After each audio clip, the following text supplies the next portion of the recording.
Hello, everyone, and welcome to Bravo Tea with a Stay at Home Mom. I'm Erica, and I'm ready to talk all things Bravo. Welcome back, everybody. And on this episode, we're going to be recapping Vanderpump Rules and the Valley. And we just got news, word on the street by TMZ posting is that Vanderpump Rules is going to take a break this summer and not put up cameras. Now, it's because honestly, as we're seeing the season unfold, it's not going to be sustainable, as Andy Cohen would refer to it, moving forward, everyone being separate.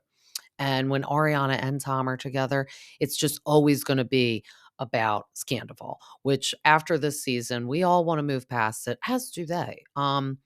I don't think Tom would ever willingly leave the show. I could see Ariana willingly leave the show because she has a lot of other things going on in her life. But I also feel like she probably wouldn't want to give him the satisfaction of leaving the show either. So both of them would, I think, stay until one of them were fired. Because I don't think either of them would move on to a show like The Valley because they're not married and they don't have kids. And I feel like that show is really more based upon that. I would love a little spinoff, though, of like Ariana and Katie, because we'll just dive right into the recap. We see them walk into Something About Her. And I posted the other day, we have an official opening date of May 22nd. So we're gonna get sandwiches. I'm gonna have to ask people I know out there to like FedEx me a sandwich. Sauce on the side, of course, so I could have it a not soggy roll.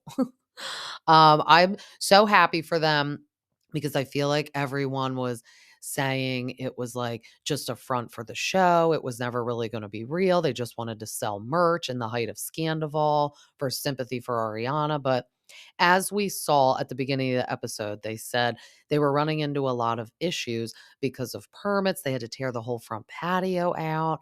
And, everyone and their mom is in line for the permits in Hollywood. So I understand that part. And then we come to find out that they are trying to rid themselves of Penny. Now, Penny is the one that came on that interview for workers for Something About Her, and she was really dominating the conversations. And Ariana and Katie were getting annoyed. They're probably like, we want your help, but like, bitch, step down a little bit because we are the ones on TV that these are why people are coming to the restaurant. Because let's face it, we're all going to try these Bravo TV celebrity things at least once. Now, the point is you need to make it good so we return. But if we're in LA, we're all going to walk into Schwartz and Sandy's. We're all going to walk into Tom Tom, Sir. We're going to go to Something About Her. We're going to do all that BS just because it's on TV and we want to see. It's like Jax. He's smart doing the Jax's Studio City and not spending any of his own money. And it's smart that the business owners are saying, oh, we want you to be the face of it because we know even if our food is mediocre and the drinks or whatever, people will come at least once just because you're here. So we also see Anne, the assistant Anne. So she is no longer with that demon, Tom Sandoval. She is now working with Katie and Ariana. And I watched them after show for a little bit or Watch What Happens Live, not the after show. I haven't watched the after show yet. But I Watch What Happens Live, and it was Katie and Ariana, and they said that Anne had to go to another temporary job for time being because obviously we know that they didn't open back then because we're getting this season. It's like last August. So they are now opening almost a year later. Like obviously poor Anne couldn't hang around, but I could see her being back. She's probably like, did something temporarily and she wants to work for these two girl bosses that left their Toms behind because Anne left her Tom behind too. Well, actually, Tom fired her, but she wanted to leave. Um, yeah, so Lisa walks in and she's like, "Oh, you look familiar, darling." And they're like, "Oh, yeah, she used to work for Tom." She's like, "Oh, you stole her." And Ariana's like, No, Lisa, shut up." She didn't say shut up. But in my brain, I was like, Ariana's probably like, no, she just wanted to poke her eyes out rather than pick up Tom's dirty underwear any longer, even though sadly he had the chance to fire her. Oh, Anne, you got to be fired. Bleh. But hate that. Hate that for Anne that she was fired, but love that for Anne that she's there. And she's like, always has a permanent smile on her face. That's what my husband said when we were watching it. And it's because I feel like she's permanently high at all times. But they're just talking about the debacles they're having with Penny and that they no longer like her at all. And they're like, thanks a lot, Lisa. No, I'm just kidding. She was helpful and served her purpose, but it's time for her to get out. So they're trying to part ways with Penny. And obviously, that is probably holding everything up as well. And then we get a scene with Shishi at Kyle Chan's store. Kyle Chan, I'd like to know the percentage that went up for his jewelry sales. Not saying that he wasn't hustling and selling jewelry before all this, but it's really, he's like in every episode. And it's honestly because Tom has no friends. And the whole finale party is going to be hosted by Kyle Chan. So he's probably like, I need a lot of appearances this year. And speaking of Tom, he crashes the private little meeting. He can't get in because, jewelry stores are always locked. You have to buzz in. So he pulls the door handle, and I love it that it's like, up, fail, you can't come in. But they buzzed him in, and Sheena's look on her face was like, what's he doing here? Because last week's episode, we leave off with him and Shishi having the explosive fight, and he's calling her a homewrecker. He's like, oh, well, you can't dog on me because you've been a homewrecker. And that's why, like, I couldn't forgive Tom because he always does this. We're going to touch on Luke talking to Kristen when we recap the Valley. But Luke said that to Kristen. He's like, you always say, I'm sorry, but. And then I was like, oh my God, Kristen, you and Sandoval are the same human. That's why you didn't work out. Because they do both do that. It's like they deflect from them being the problem. And that's why he needs to just have his tail between his legs with Shishi. And yes, Scheana made a mistake, but not the same thing at all, Tom. So meh. We recapped that in the last episode, though. So I'm not going to go down that road. But she's totally ticked off that he's there. And she's like, oh, is he musically performing too? Like, I thought I was just going to be the only one. And then they're saying he's only there to basically be free help for the show because, as we see, I personally think Tom spends all his damn money on Tom Sandoval and the most extras. Um, I have been in a band before. It's a lot of money and a lot of work if you want the show to look that good. So his show looks real good, so it's a lot of money. And that's just not, he's not Aerosmith making all the money back for his tours. It's a 2-for-1 ticket, as we saw after Sandoval. So he's just paying for it out of pocket, kind of like Michael Jackson, fun fact, actually did that. Like, he would always want to go over budget for his production. He's like, I don't care because I want it to be magical. And his acts were always magical. I wish I got to see him before he passed away because when he was working on that final tour that he was doing, he died in the midst of it. And I watched the documentary and it looked like it was going to be just over the top fabulous. So I really wish I saw that. Not comparable at all to Tom Sandoval and the Most Extras. But Scheana was just saying, I don't like how we left off and I don't want to keep fighting with you and I'd like to be in a good place with you. And Kyle Chan said he is raising concern and I feel like that's why he secretly also smushed them together in his store to let it all out because he said he's concerned how they acted at James and Allie's house and he doesn't want that for his party because I get it, but it's like, you know what? This is Bravo. This is reality TV. Kyle Chan, you know that there's going to be dramas at your party, and that's why you're having the finale party because it'll give yourself a name. But for the peacemaking factor, he's like, I don't want this to happen at the party. Um, she's getting emotional. She's like, I'll never forget what a good friend you were. And that's emphasis that I feel like Scheana is forgetting. Were. Like, yes, it's like when people get married, they were in love. But then when they're going through the divorce, they are not in love anymore. So it's like she wants to cling on to the person Tom perhaps was 10 years ago and not the person Tom is right now. That's starting to get on my nerves about Scheana. She's like, I really want to be friends with you again and get in a good place because I know that you are a good person. Well, not no more, bitch. He's not no good person. So that's what also is frustrating Ariana. I think she's just like, Scheana, he changed. Like, yeah, I loved him at one point too, and I thought I was going to spend the rest of my life with him, but he changed. So it's like we're leaving out that part. Scheana is really holding on to the old version of Tom.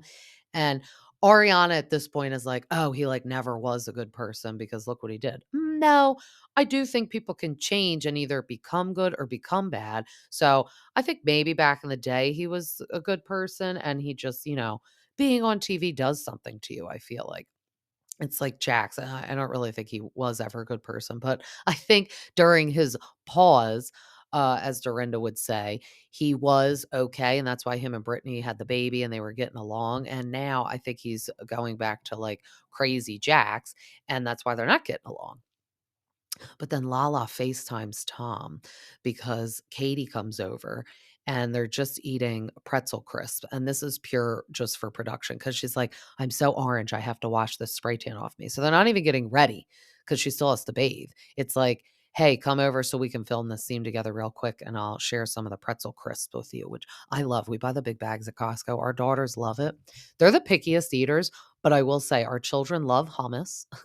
So we'll make hummus or I'll get the little hummus cups because they're natural, don't have any preservatives in it. The Kirkland brand. Shout out Costco. And I get the big bag of pretzel crisp and we just dive deep in those little hummus cups with those pretzel crisp. They're delicious and they're perfect for dipping because they're flat. So she's FaceTiming Tom and he's like, "Oh, it's your birthday. Happy birthday, LaLa." And she's like, "Yeah, I was just calling to tell you that you're not invited to my birthday party tonight." And he's like, "Oh, I didn't think I was coming because I wasn't invited." Ugh. And it's like, how weird and rude. I mean, he deserves a little rudeness from everybody because of what he did. But how weird that you're calling to invite him to uninvite him to a party he was never invited to. It's like, I don't think he would just, like, randomly show up, and also on his call time sheet for filming this show, he would see that that's not his call time to go to this party, just to let everyone know that fun fact. So, I thought that was so weird, but he's not mad because he can't yell at anyone, I feel like, until he gets put in the spot that he really feels like he has to back into a corner, defend himself, like how he did with Scheana last week. He's not going to yell at LaLa because he's like gasping for air for friends, honestly. So he's like, "Oh, okay, happy birthday." So then the gang all meets at this place called Bathtub Chin, gang minus Tom Sandoval, obviously. And then there was a spotting by Heather McDonald I saw. I was like, oh, look at her pop up. And then we saw like Lala's brother. We really don't focus on the people that aren't on the show, though. The Gusbins are there. She's looking hot. Lala's looking good in the dress. She's got the boobies out. It looks like a fun little place. It's kind of like a burlesque place, but it looks like they have nice like craft cocktails. I like the vibe. And Brock reveals to us that he feels a little uncomfortable with girls' titty tassels and bubbies out dancing around because he was a Mormon up to the age of 14. Grew up in a Mormon household. And I was like, okay, fun facts. And then later he said he doesn't know what rice-a-roni is, and I was like, "Ugh." I always love it when people aren't from here. It's like they're just their foreign brain, the Australian brain doesn't, like, know the United States jam. Like, the rice-a-roni, the San Francisco treat, she says to him, and he's like, "I don't know what that is." He's like, "I'm just excited to be on this show and be on camera for the whole season and get a paycheck." But then Scheana, was talking about going to Kyle Chan's store, and LaLa, of course, stirring that production pot. She's like, "Oh, yeah, when I FaceTimed him to, tell him he wasn't invited to this shindig, even though he already knew he wasn't invited, you were with him, so that was weird. What was that all about? Talk about it right now. Get Ariana fired up because she's sitting right next to me." The stank face on Ariana, I had to pause it and take a picture with it because it was just golden, so I'm gonna try and make a meme out of it, something funny. But it's because this poor girl is just getting so disgusted. Like, on one hand, she knows they're all filming a show, so they do have to film scenes with him or alone with him, so she does get that. But then when Scheana goes into the like, I was getting emotional and I was just telling him I miss him as a friend, and LaLa was like, "Give it time, Scheana. Like, there will be a time that you guys will be friends again." And it's like, Ariana is sitting right next to you, idiots. And all season long, I just can't fathom the point that LaLa is making because I'm just going to go on a LaLa tangent for a second. Number one, she hates men, literally hates men. That's why she is doing a baby all on her own. She shits on men at all hours of the day. She's like, I don't need no man. I'm going to have this baby all by myself because I don't want to share it with no man. And I just hate men. And I don't even date men because I hate men. Number two, she got burned by Randall in a similar ish situation The cheating part is really the only similar situation. But again, similar, you're going through a betrayal of some sort. And number three, she literally never liked Tom Sandoval since she stepped on the scene. So I hate the stance she has taken this season and kind of gone against Ariana and shitted on Ariana because God forbid when Schwartz was playing pickleball with Randall last season, she was sending like death threats via text message to him, and Randall cheated on her with strangers, not someone in the friend group, show group, let alone Ariana and Tom were best friends with Raquel and very close. So I just really hate that they're not doing like a whole Spice Girls like band together, because then you got Shishi crying in Kyle Chan's Good as Gold store and crying tears, wishing they were friends again. And Ariana's like, what the hell? So then in her confessional, after we see the stank face on camera, she's like, am I being gaslit right here? Like, is this real life? Like, what is everyone doing? Like, you're sitting around saying you miss him, but you know, just recently he's making you cry at James and Allie's house, calling you a homewrecker. And it's like, that's true too. So let's put aside what Tom did to Ariana, the things he's saying to Scheana, like he totally threw her under the bus and assisted with that restraining order for sure.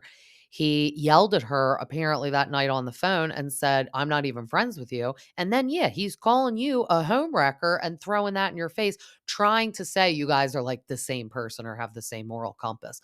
So I don't understand either, Ariana. And I would be on team Ariana and Katie. I know people like some people are getting over their bitterness of the Toms. And Katie is getting over and being friends with Schwartz, and I like their odd little friendship, which we'll cover in a minute. But Ariana is 3 months out of this, and he is the devil. And sadly, in this situation, there is no gray area. It's black or white. You're team Ariana or you're team Tom. For what he did and the terrible, like, severity of it, there can't be, "Oh, I'm friends with both of you." And, some people are friends with a couple that, like, breaks up or gets divorced. It's awkward, but some people do it if it was, like, amicable, like a Katie and Tom. Everyone can, coexist with each other and be friends with each other, and neither of them get mad at like a LaLa going to lunch with Schwartz, even though we know that is always set up by production, because I don't think LaLa just wakes up and calls Schwartz to have smoothies or lunch. That is totally their production squishing them together for that outing. But yeah, gotta agree with Ariana. I don't understand. And I really don't understand what the hell is going on in Lala's brain, because she is the do as I say, not as I do. And I don't like people like that. Very hypocritical. Don't like that. She's like, I'll do whatever the hell I want. Blah, blah, I'm Lala Kent. But then if you do that, she's like, rotten hell, Brittany Cartwright voice. Like, don't get it. So then we see a appearance finally by Dan, Ariana's new man, and they go out to dinner and they're having sushi, love it, nice wine. Um he's coming to San Francisco, so they're just chit-chatting about that, and she's like, "So, like, what will you do if you, like, see Tom and stuff?" And he's like, "I will do nothing." I find it interesting because, like, right now he's in LA. Are you staying at the house where that devil resides? Because I feel they've never been in the same room or the same vicinity. So I don't know if they always stay in a hotel room and it's like a fun little like romantic getaway for them. But how awkward and annoying that he can't just go to her house. I mean, very fascinating by all that. But love that she's happy. I know some people find it odd that like 10 to 12 days later she like met him. But we all have to remember emotionally, the relationship was over between her and Tom, but they were still together. So before you break up with people, you can't say, "Oh, well, we weren't in love anymore, so that's why I was banging Raquel for 9 months," bleh, and lying to Ariana, because you need to give her the respect, even if it's kind of a loveless relationship. You need to break up with her, then date somebody or sleep with Raquel. I think everyone still would have been weirded out, and Ariana would have been a little like, what? Like, I feel like you broke up with me for her, but, like, if there was no infidelity, I feel like everything would have gone down differently, and everyone wouldn't be like, "What? wishing death threats upon the man if he went it the proper way. But Tom is gearing up for his show at the El Rey, the one that James rejected and said he's moved on to bigger and better things, which, side note, we definitely see he has, because since then, DJ'd at Coachella with Taylor Swift in the audience watching him. That's big. And then he just DJ'd at Stagecoach, and he is going to do like a little cruise this winter, put on by Neon Carnival, and DJ that. So definitely big things for him. I thought saw him in a picture with Diplo, who's like a big DJ. So good for James. He's just doing it all, and I love it. The universe is paying him back for changing and becoming a better human. See, Tom, this is what good change gets you. It gets you good karma. And when you own your mistakes and change from them, this is what happens to you. But then James does pop in the dressing room. He does not open up for him, but he does show support. And again, feel like production was like, maybe you should go a little bit. And then we see an appearance by Tom Sandoval's mom, Terry. Now, I know that at the end of the day, that is her child, and you stand by your kids no matter what. I mean, Jeffrey Dahmer's dad went to his whole trial and sat on his side and everything. He's like, I know my son like eats human beings and murders people, but at the end of the day, he is my son. That is one person I could see you turn your back on. But Terry's there to show support for her cheater of a son. And she's like, I love you. And he's like, I just love you, mom, because you're the only one that really has unconditional love for me, and Schwartz. And then speaking of Schwartz, we see Joe pop up at the show. I thought after their weird talk and him being like, Joseph, and storming out the hallway of his apartment, that we would never see that lady again. But of course, we see her, and their conversations are so awkward and weird. It's like two toddlers communicating with each other at school. Like, we have a 3-year-old right now at school. I feel like her talking to another boy in her class is Joe and Schwartz having a conversation. Like, they go into their beep boop beep, don't be mad at me, beep boop beep, robot voice. And she even does the robot on the street. People are probably looking at them like, who the hell are these people? And have they escaped like a mental institution talking to each other? So she's like, yeah, don't worry about it. And you could tell he feels uncomfortable, because it's like she basically confessed love to him. And he's like, I don't feel that way at all. And I think he feels so bad leading her on, but she's so obsessed with them. I mean, when she ranted on those Instagram posts that I talked about a while ago, she was literally like, oh, yeah, we will be together one day. And it's like, girl, he literally has a girlfriend right now. Like, I don't know how more clear he needs to be. Like, you're not getting together. I'm so sad. I do feel kind of bad for her delusion, but she's just so strange on camera. I hope we don't get her at all next season, honestly. I am intrigued to see her at the reunion now, even though I'm bothered by her.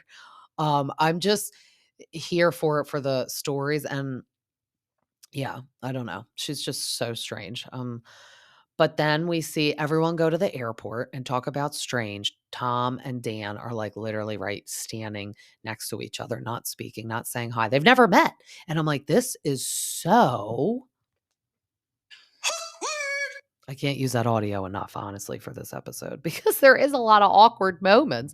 Um, but then one thing, I got so mad. So some of the gang is meeting Dan for the first time. And LaLa is like, all right, this is weird. Dan wanting to date Ariana right out of a 10-year relationship. I mean, he fine and all, but something's weird. And it's like, okay, LaLa, like, just stop shitting on Ariana. I know I'm shitting on LaLa lately, these past episodes, but it's because I really am starting to get so irritated that she wanted everyone in her corner for the Randall thing. And she is just turning her back on Ariana when she's never even liked Sandoval.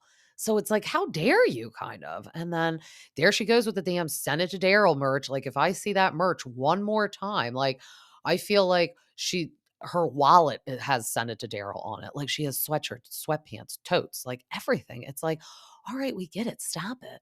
Like, you're shitting on Ariana, but you sure don't mind raking in that cash and buying your houses from it and the Senate to Daryl merch, like, that's all that's in your wardrobe. I need to see her closet. I feel like her underwear says it at this point. I mean, I need a break from seeing the send it to Daryl. So then we get everyone going into their rooms in San Francisco. They got big giant rooms. The thing I found so fascinating, so this was filmed the end of August, which it's hot, summertime. It was like 59 degrees there. I was like, ew. Now I know it was like a little more like early evening. So sometimes we could be like, oh, well, when you're down the beach, it gets like a little chilly early evening, but it doesn't get 59 degrees, at least where I'm from in Delaware. Like I was like a little taken aback how cold it was for the end of August. I don't know if that's normal in San Francisco because I've never been to San Francisco, but so everyone gets to their rooms and then Tom take a little stroll and just talk about like Sandoval being involved again in Shorts and Sandy's because I feel this is very interesting. So the partner Greg like, I guess, suggested that Sandoval take a step back, but at the end of the day, Sandoval, must have agreed and wanted to because he can't really tell him not to come in his own restaurant because they own it.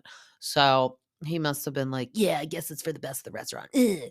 But just talking about easing him back and whatever, and I swear to God, if I see that man wear another damn aloe hat he needs to stop it. He has the black and white aloe hat all the time. I'm sure the sales went down a little bit just knowing that that demon owns that hat. But it is really weird. He's like always wearing that hat. And then it took a turn where I thought it would not. And this is why I'm like, oh my God, this is why Katie can't take you seriously, Schwartz. And this is a lot of the reason why you're divorced.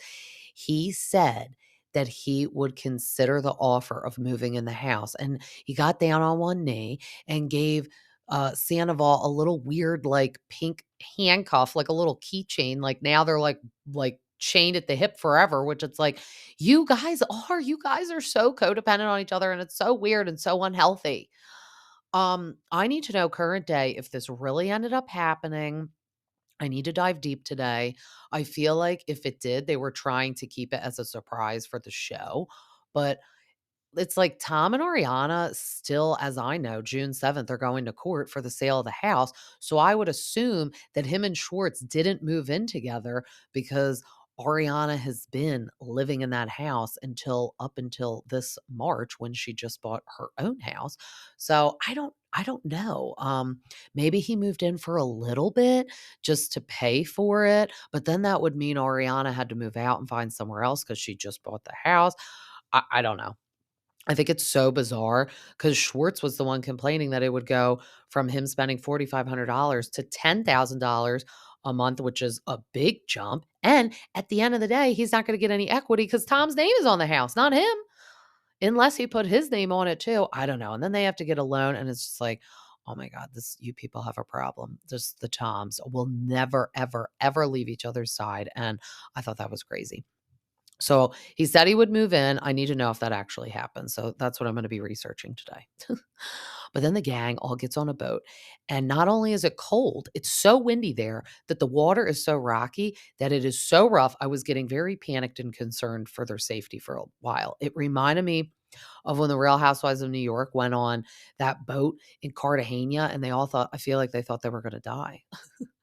And Lala's like, "Oh my god, it's like we're on the Titanic," and I was just in a mood with Lala. My husband was like, "Does she think they're gonna hit an iceberg? Like, I don't think it's like the Titanic at all." And I was like, "Yeah, you tell him. I'm mad at Lala right now. So yeah, she's dumb making that comment." I just like can't fathom why she is ganging up on Ariana. I don't know. It just makes me so mad. But then Brock gets behind the wheel and puts a captain hat on. And everyone's like, I don't know why everyone like gets on a boat and like turns into a little kid, like, oh my God, let me drive the boat. But it was funny. And then it seemed to get sunny and totally fine. So I was getting concerned for their safety, but they all made it off the boat fine.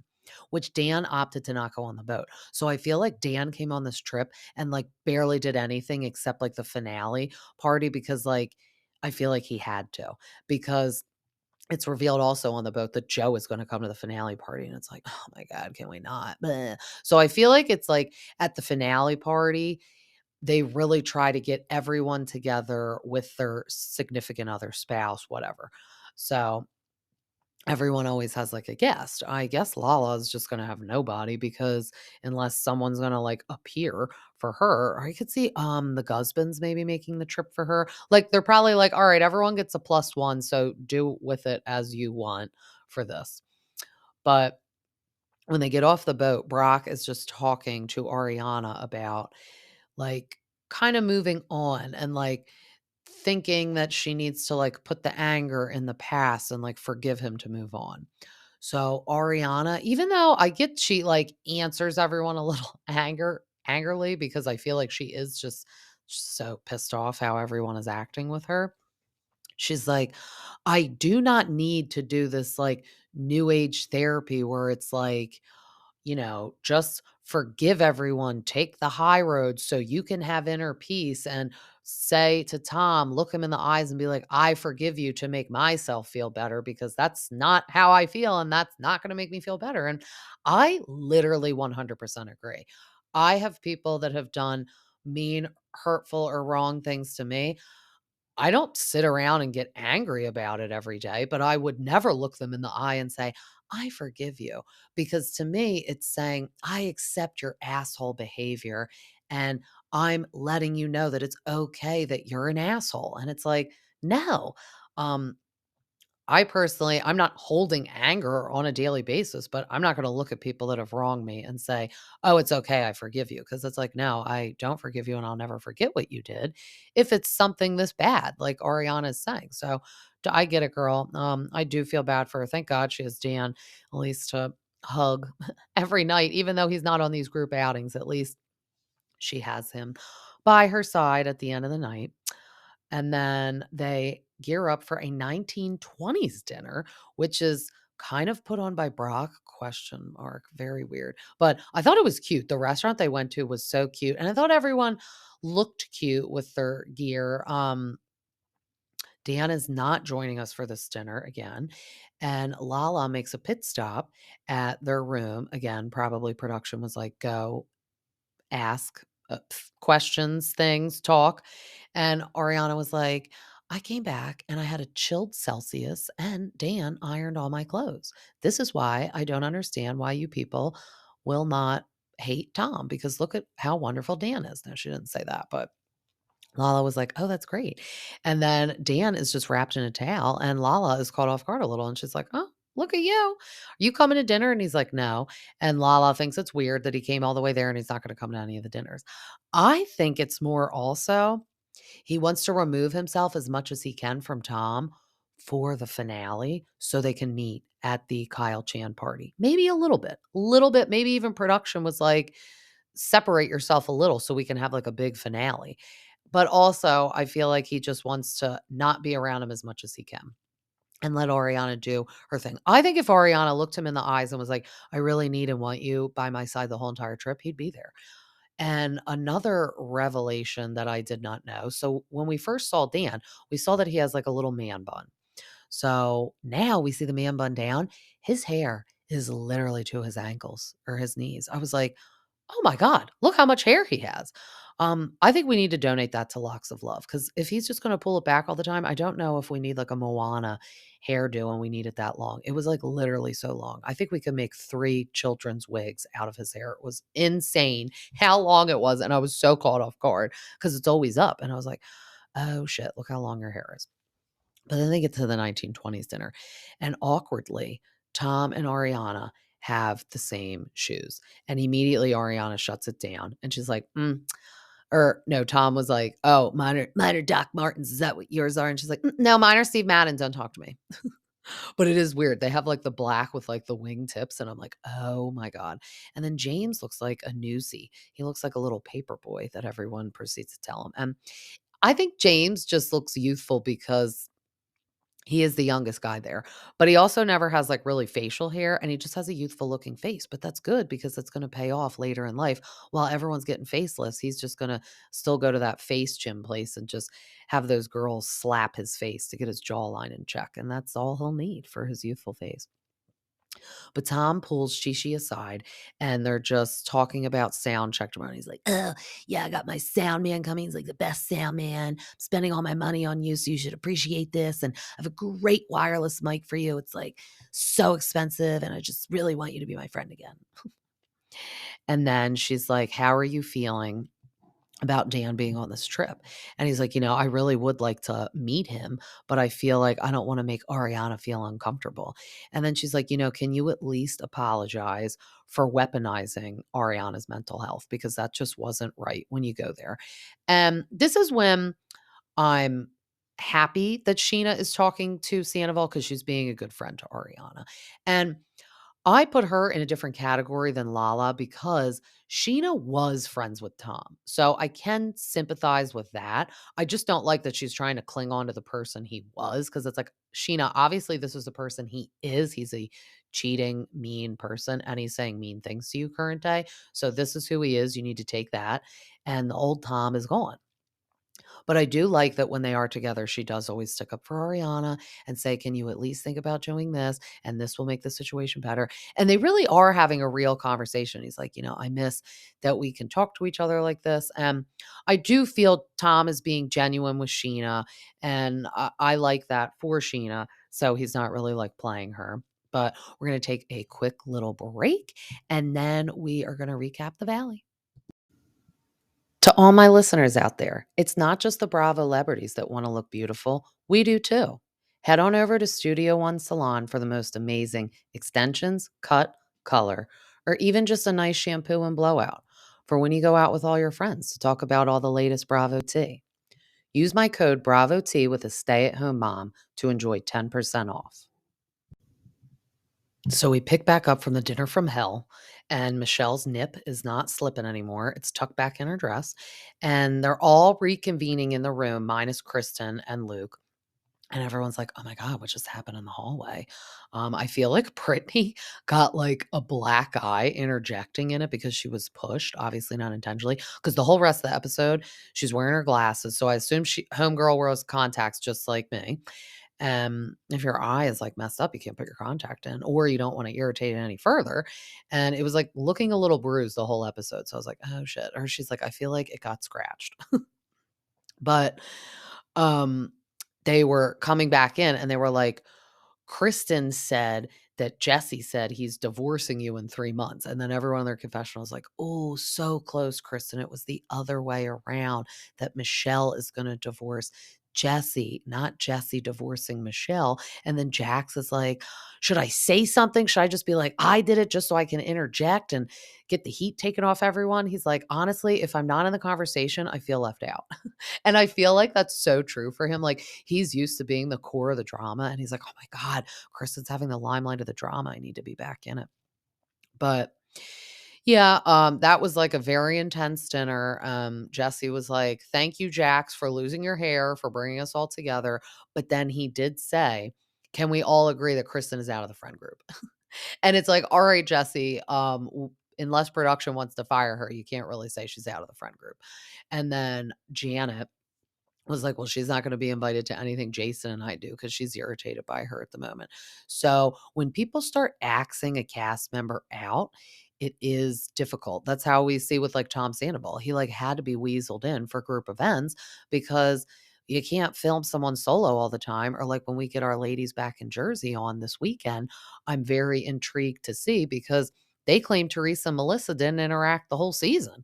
They, of course, had to show up to a couple like full cast events, but it's no fun when there's two sides. It makes very difficult for a smooth show to watch. But then we get Michelle and Jesse recovering the next day, and she's like, oh, I was just on a hike and thought I'd bring you a smoothie, even though I don't like you. And he was just like, yeah, I feel like when everyone is like putting our marriage on the spot, it's actually making us closer because we're defending each other. And whenever they talk, I am just like, the two of you could not be on more opposite sides of your marriage. Like, he is the type that he's saying divorce isn't in his vocabulary. Like, his parents are together, his grandparents are together. He wants to do anything to make his family work, which I do like, that he's willing to put in the work and make, whatever it takes to make his marriage work. But if it's not working, even if you're putting in the work and you guys are fighting and being miserable, it's okay to get divorced. Don't think you have to like be miserable just to be married because divorce isn't in your family. Like, okay, like, good for your family. Maybe your parents and grandparents were miserable, and that's what he thinks is normal, to just have a miserable marriage but stay together no matter what. That's not healthy and not normal. Um, he is also saying, I feel a little uncomfortable that Kristen said she has all these secrets she needs to cover for you. And then he says in his confessional, you know, Michelle used to never go out and not post a boomerang of her having a margarita. Now the boomerangs have stopped. And she's like, oh, it's just because I'm taking a break from social media. And he's like, no, she's not. And then he's like, when we first started dating, I'd put like my phone face down and she'd be like, don't do that. And now she does that. And, with the rumblings of her going on those dinners trying to sell that man, who we still don't know till this day, the Hollywood producer, a house, Jesse's feeling a little uncomfortable. And it's wild. Like, if I go out or my husband goes out and I'm not taking a picture, our brain doesn't go to like, oh, you're cheating on me. That's why you didn't post a picture. So I do feel bad for him that he feels that insecure, that that's where his brain is running off to.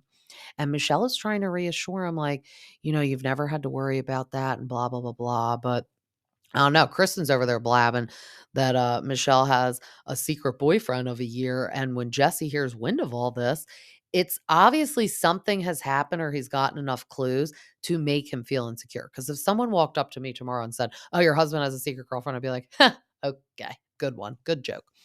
So there has to be something that is making him feel uncomfortable and thinking that crazy Kristen isn't also crazy and that there could be truth to this.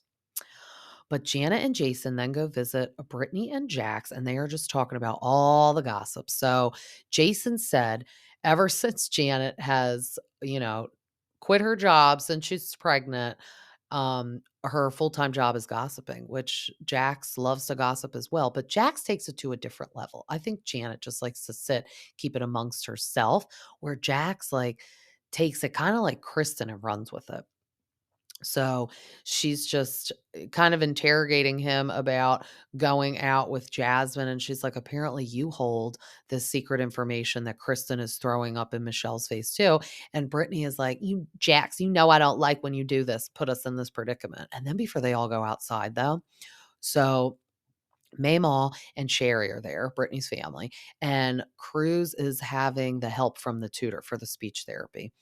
And Jax is like, we all need to be quiet. Like, we're in the kitchen and he's not getting the attention he needs. It's like, first of all, there are probably 10 production people and camera people here. Yes, you guys are standing in the kitchen talking, but you're talking also. And then your friends are about to come in and ring the doorbell and talk too. So it's like, Brittany said, if Jax shushes me one time, I'm going to smack him. This is when we can start to see their marriage, imploding a little bit, because we fully saw Michelle and Jesse at the beginning of the season. Right away, we're like, yeah, they're already going through it.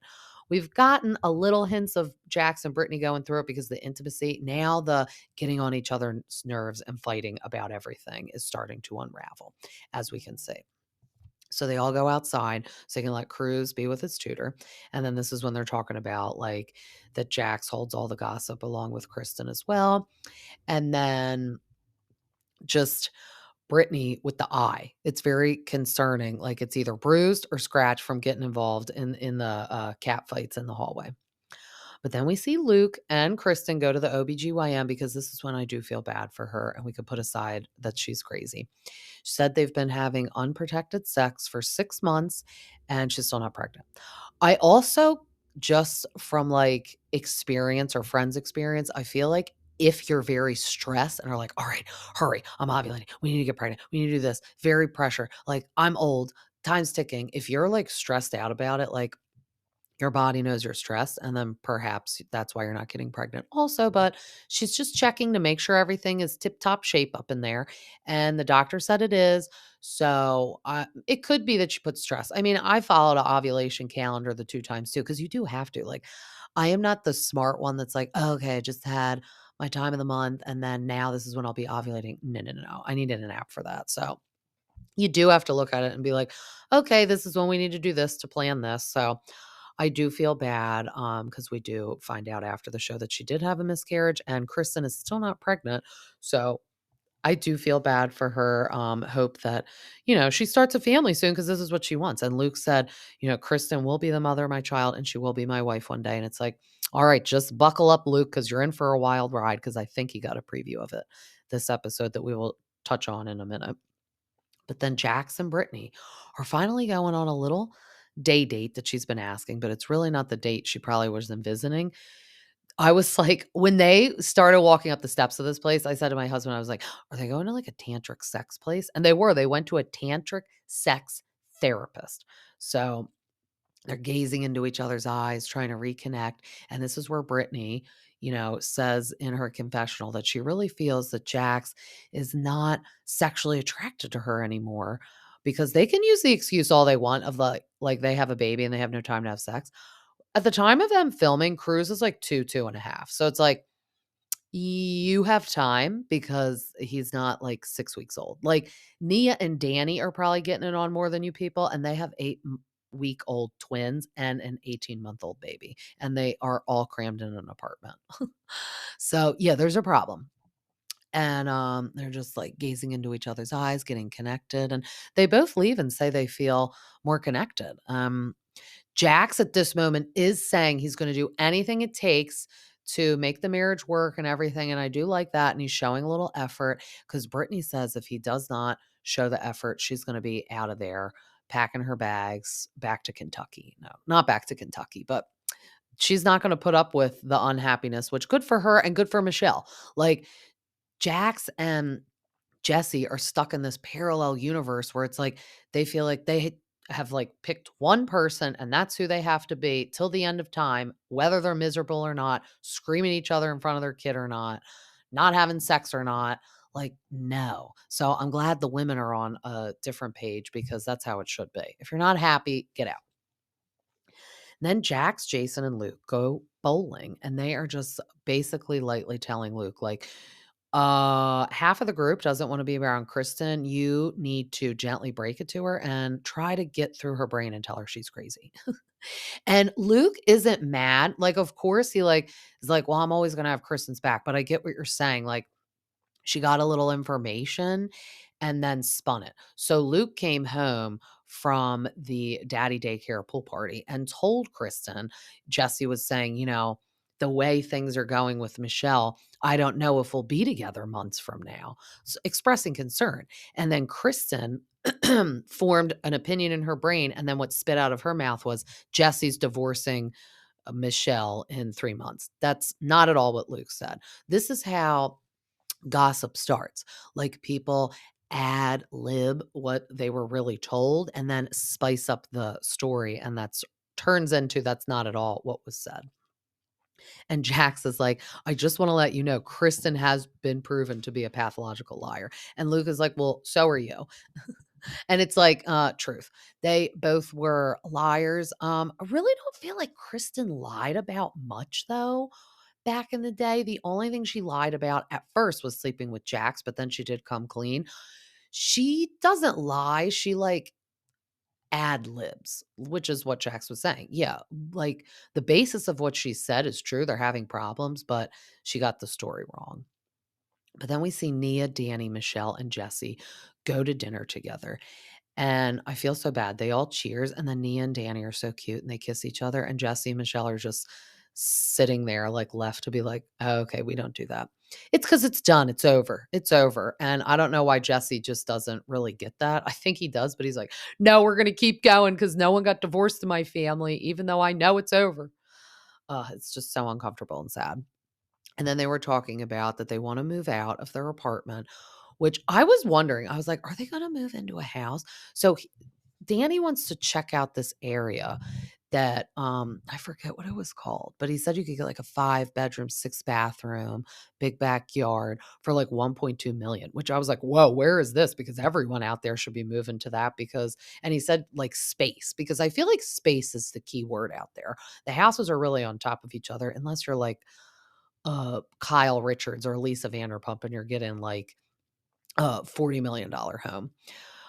It was 37 minutes I looked from where they are, which, in theory you could be like, "Oh, that's not that far." But with LA traffic, that's like 2 hours. So I get it. It's like, yes, you will basically live in a different state away from all your friends. It was above where they live. So I totally forget what it was called.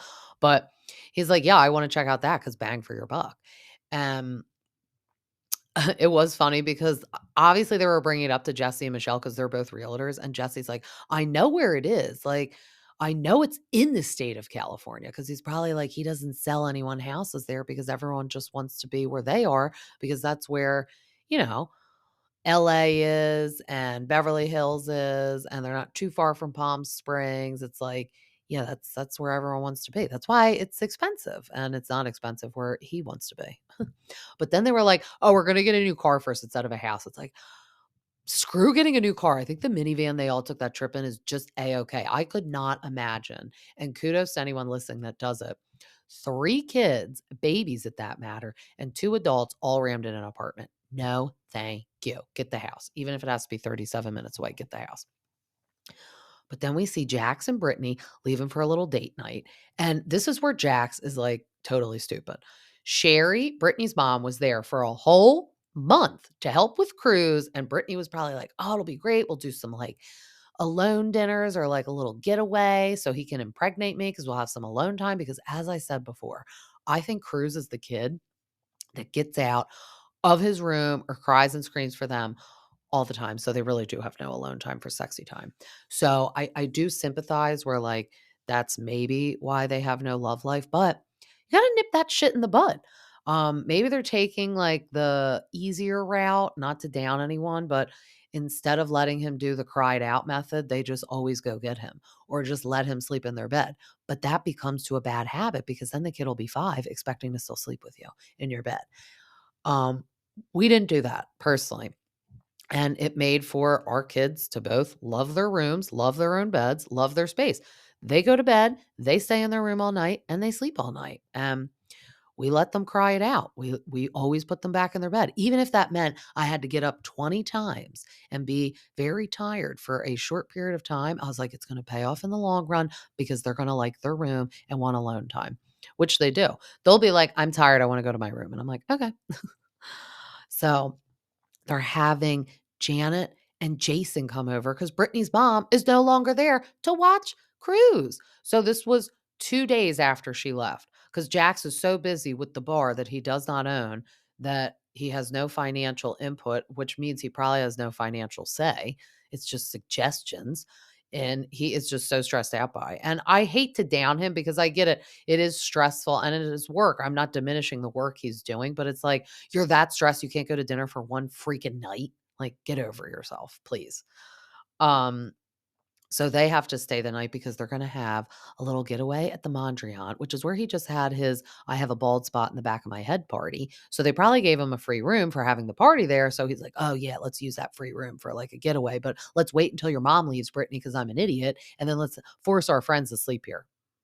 Because that was the other thing. Cruz was definitely probably gonna be up all night for 2 of your friends to sleep in your house, and they do show I love it. They're like showing he's running around the house, and then they're, like, trying to put him in the crib, and he's climbing out. See, that's what I mean. I bet that kid climbs out, and that's why they honestly still have him barricaded, and they don't have the front of the crib off or, like, turned into, like a big boy, like, bed, because we have a crib that converts into the bed for our girls. So I took the front off first, then I did the bed, and I feel like they just wanna barricade him in there because he's always getting up, but he's climbing out like a wild animal, and Janet's like, "Oh, nope, nope, get back in," and then Jason's like, walks up and it's in the dark and he's like, Janet, he's just in here on the floor playing. What do I do?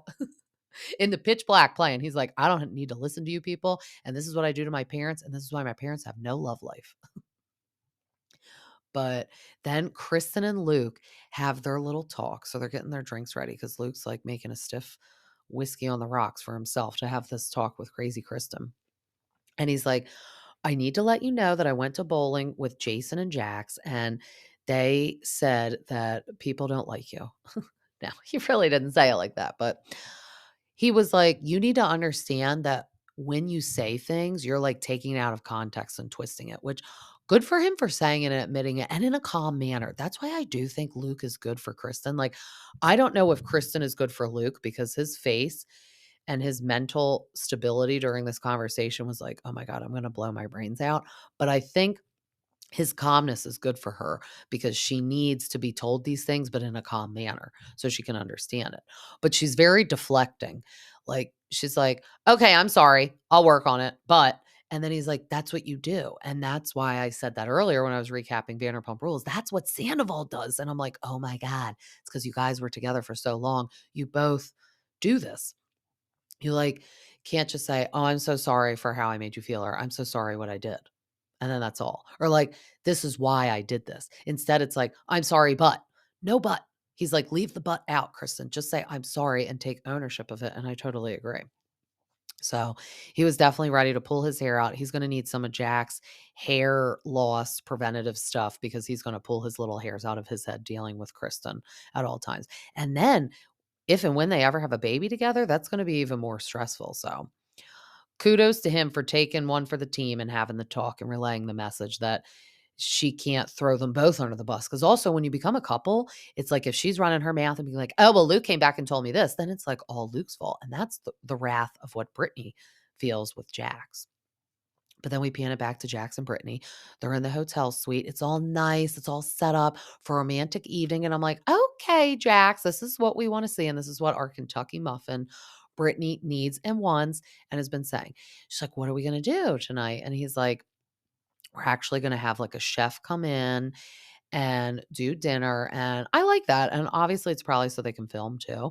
But I think it's nice. Like sometimes when you are parents, you don't want to like go out and like party all night or even like leave a room. It's like, oh, I just want to stay in here and just relax because this is something we can't do on a daily basis. It's just sit in a room in silence and relax. So guys over there making some sushi. It all looks delicious. I was like, yum. And then they are having the talk about making time to have another kid. And this was always the plan.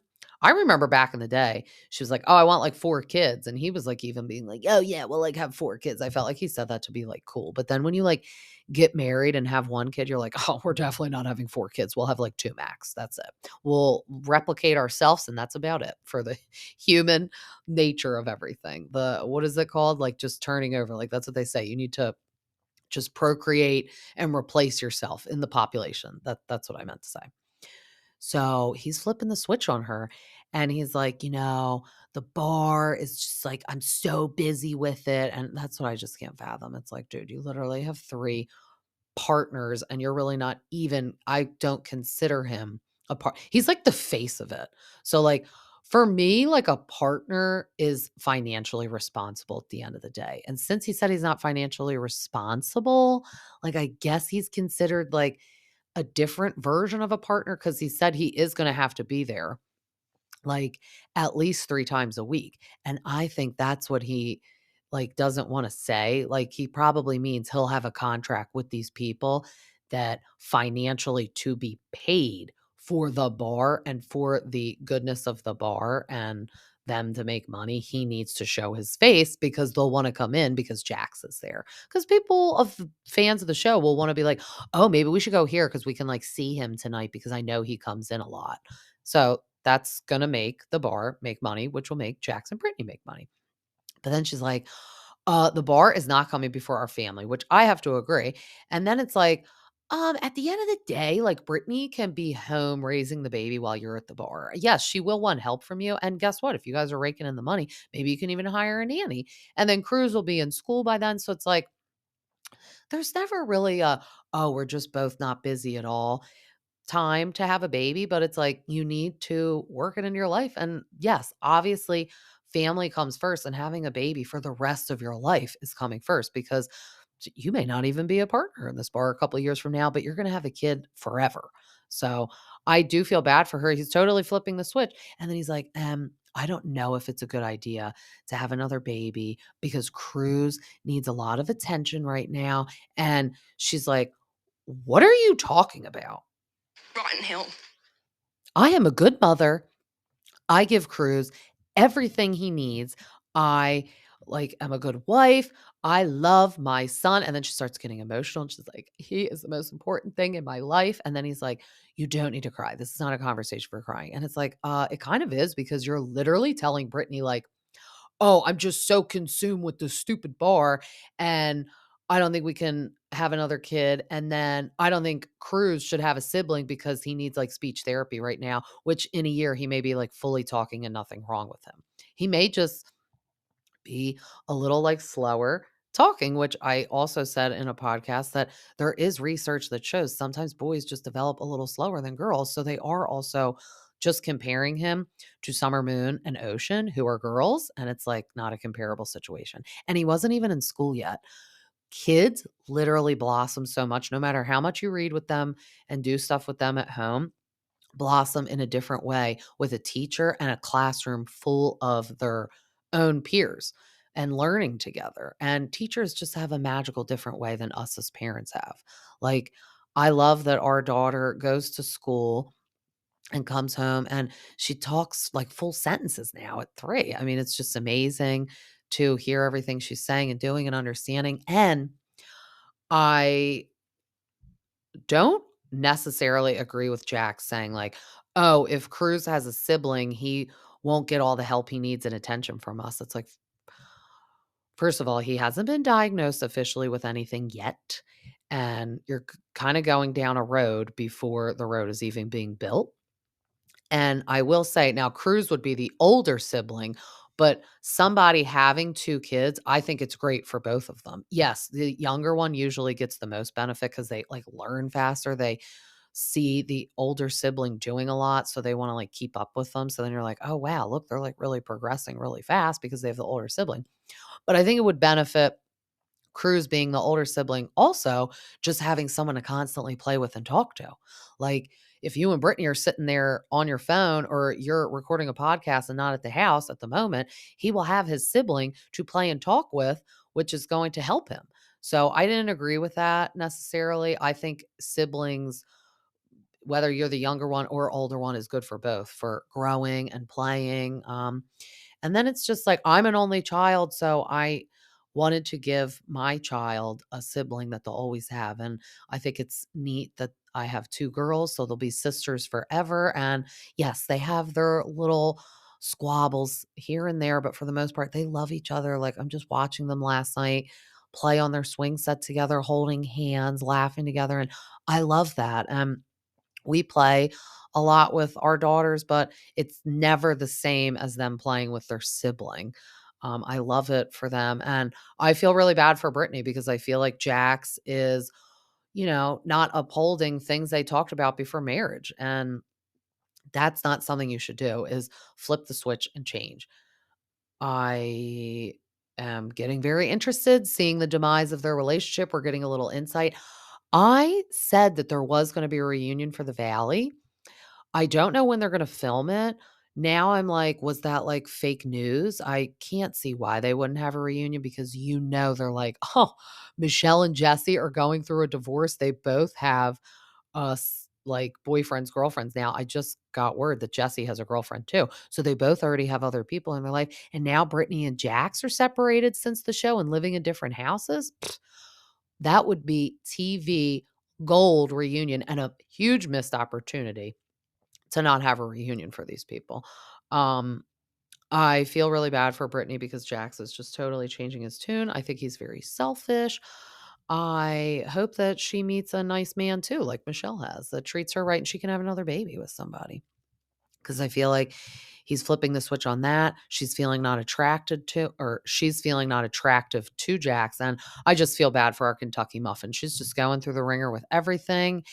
And it's making great TV, though. I think we're gonna get the finale of Vanderpump Rules next week because it's gonna be the Kyle Chan party. I can't see them extending and doing 2 more episodes, because I was surprised they weren't gonna say like, "Oh, next week's the season finale," but now we're gonna get the reunion for that, and I can't wait to see what's gonna happen between LaLa and Ariana, apparently be obliterated at the reunion, but you know what, girl? Go off, because no one is having your back this season, in my opinion, except Katie. I love it. Katie was like, we're the new Toms in the situation. Oh my God, I forgot to say on Vanderpump, Schwartz awkwardly said to Katie, why don't we have a one night stand?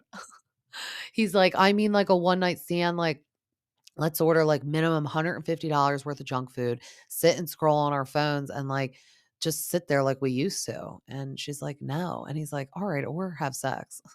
She said on Watch What Happens Live, like having sex would have been less intimate than just sitting there together, which I kind of understand what she means. Cause like you could have sex and then just like leave, but like sitting there for hours together is very like, you need to be close. But now Schwartz has a girlfriend. I'm sure Joe has already made a voodoo doll against her. Um, Definitely excited for the reunion, and I'm hoping that we see a reunion being filmed soon for the Valley. As always, this was so fun, and you could find me on Instagram at Bravo T with the Stay at Home Mom, Spotify, and Apple. Till next time, see ya.